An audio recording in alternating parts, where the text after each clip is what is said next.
네, 안녕하세요. 오늘도 미국 주식입니다. 서클의 3분기 실적 발표일이 이제 2주도 안 남았습니다. 한국 시간으로 11월 12일 오후 10시로 예정되어 있는데요. 많은 분들이 과연 서클이 시장의 기대를 충족시킬 수 있을지, 또 현재 주가는 과연 합리적인 수준인지 궁금해하고 계실 겁니다. 그래서 오늘 우리는 계산을 해보려고 합니다. 서클은 이것이 가능한 몇 안 되는 기업이죠. 서클의 수익 구조는 놀라울 만큼 단순하고 투명하기 때문에 몇 가지 핵심 데이터만 있으면 이것이 가능합니다. 네, 오늘은 3분기 실적을 미리 계산해보고 현재 시장의 컨센과 얼마나 차이가 나는지, 그리고 이를 바탕으로 한 현 시점의 적정 주가는 어디쯤일지 분석해보겠습니다. 서클의 3분기 매출을 예측하는 것은 다른 빅테크 기업들에 비해 놀라울 정도로 간단합니다. 2분기 매출 비율을 보면 이자 수익이 96%이고 나머지 수익이 4%에 불과합니다. 네, 사실상 이자 수익이 전체 실적을 결정하는 구조인 셈이죠. 그리고 이 이자 수익 계산 방식은 너무나도 명확합니다. 간단히 표현하면 3분기 평균 USDC 발행량에다가 이자 수익률을 곱하면 끝입니다. 자, 그럼 이 두 가지 숫자를 하나씩 확인해 보죠. 2분기 종료 시점, 즉 6월 말에 USDC 발행량은 610억 달러였습니다. 그리고 3분기 종료 시점인 9월 말에는 745억 달러를 기록했죠. 여기서 단순히 610억과 745억의 중간값을 평균으로 잡으면 오류가 생깁니다. 왜냐하면 차트에서 보시다시피 발행량이 3분기 내내 꾸준히 증가한 것이 아니라 7월과 8월은 비교적 완만하다가 9월에 급격하게 늘어났기 때문입니다.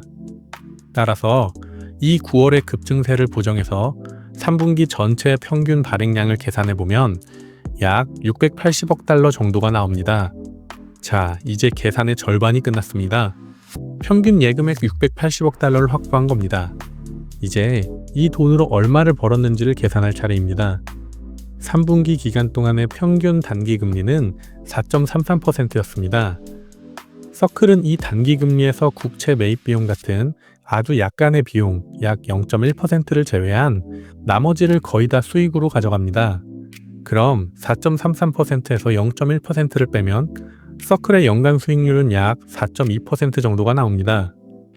우리가 계산한 것은 3분기, 즉 1년의 4분의 1이죠. 그럼 이 4.2%를 4로 나누면 이번 3분기에 올린 순이자 수익률은 보수적으로 잡아도 약 1.05%가 나옵니다. 자, 이제 모든 조각이 모였습니다. 계산은 간단합니다.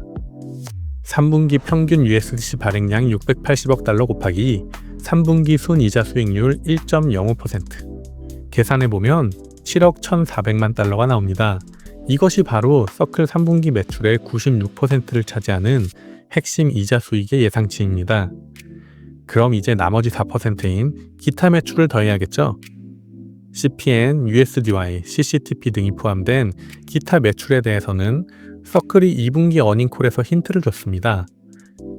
2025년 남은 하반기, 즉 3분기와 4분기 동안 약 7,500만에서 8,500만 달러의 기타 매출이 발생할 것이라고 했습니다.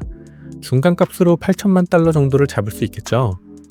이 사업들은 이제 막 시작하는 단계이니 4분기에 조금 더 비중을 두고 3분기에는 약 40% 정도가 발생한다고 가정하면 약 3,200만 달러 정도를 기타 매출로 잡을 수 있습니다.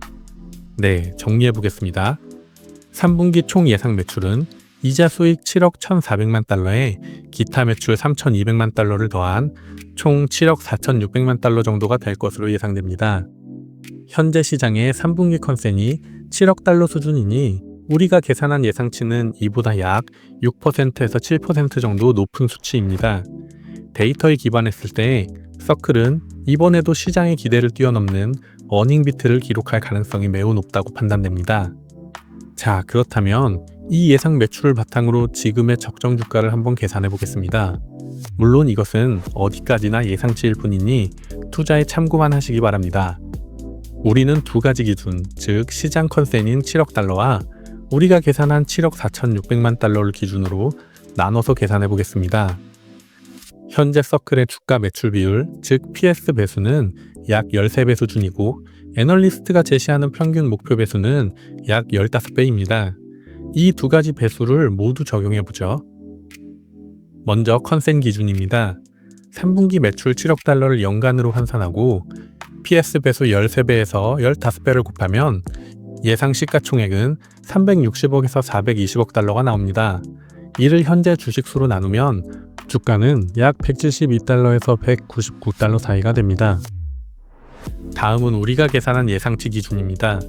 3분기 매출 7억 4,600만 달러를 연간으로 환산하고 동일하게 PS 배수를 적용하면 예상 시가총액은 380억에서 440억 달러가 나옵니다.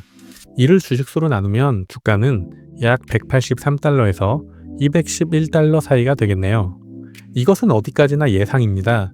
실제로 실적 발표가 나왔을 때 컨센을 상회하더라도 시장이 이걸 어떻게 받아들일지는 아무도 모릅니다. 언제나 그렇듯 중요한 것은 과거의 숫자가 아니라 미래에 대한 서클의 가이던스와 경영진의 톤일 겁니다. 하지만 한 가지는 분명해 보입니다. 서클의 핵심 사업인 USDC 발행량은 회사가 제시한 연평균 성장률 가이던스 40%를 무려 2배 이상 초과하는 95%의 미친 성장세를 여전히 유지하고 있다는 사실입니다.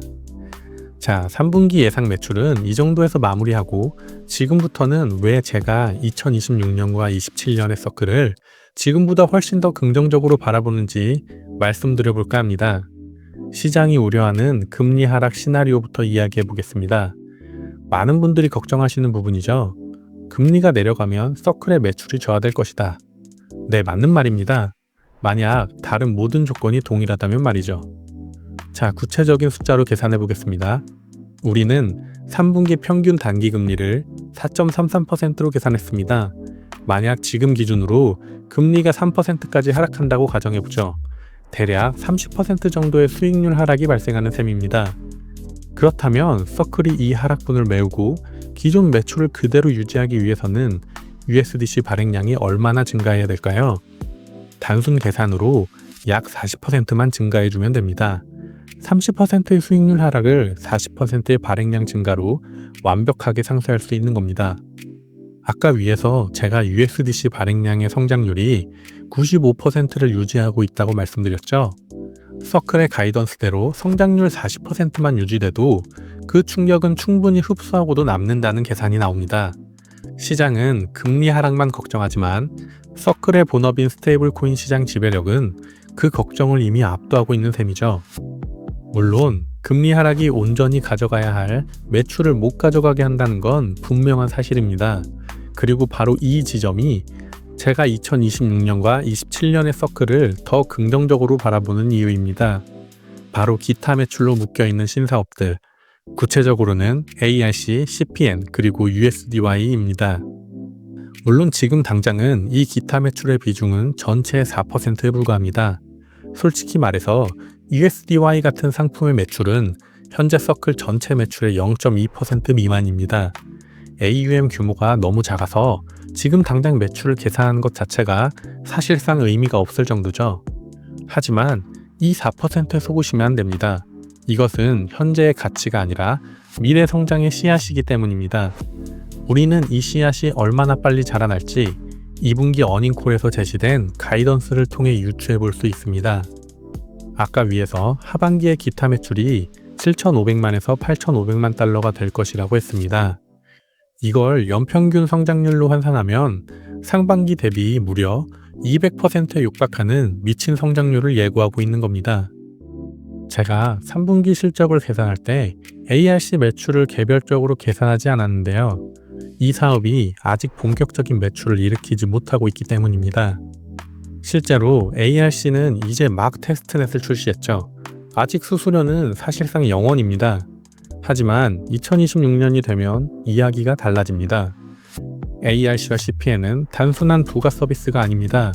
이것은 개발자들이 서클의 인프라 위에서 다양한 금융 앱을 만들고 그 앱들이 돌아갈 때마다 서클이 수수료를 받는 본격적인 금융 OS이자 네트워크 플랫폼 사업입니다.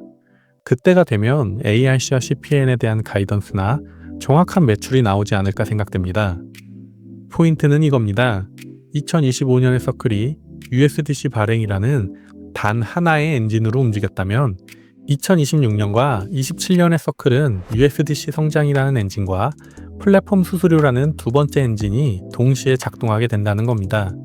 금리 하락으로 첫 번째 엔진의 출력이 다소 줄어들더라도 연 200%로 성장하는 두 번째 엔진이 그 부족분을 메우고도 남아 추가적인 성장을 이끌어낼 수 있는 구조로 바뀌는 셈이죠.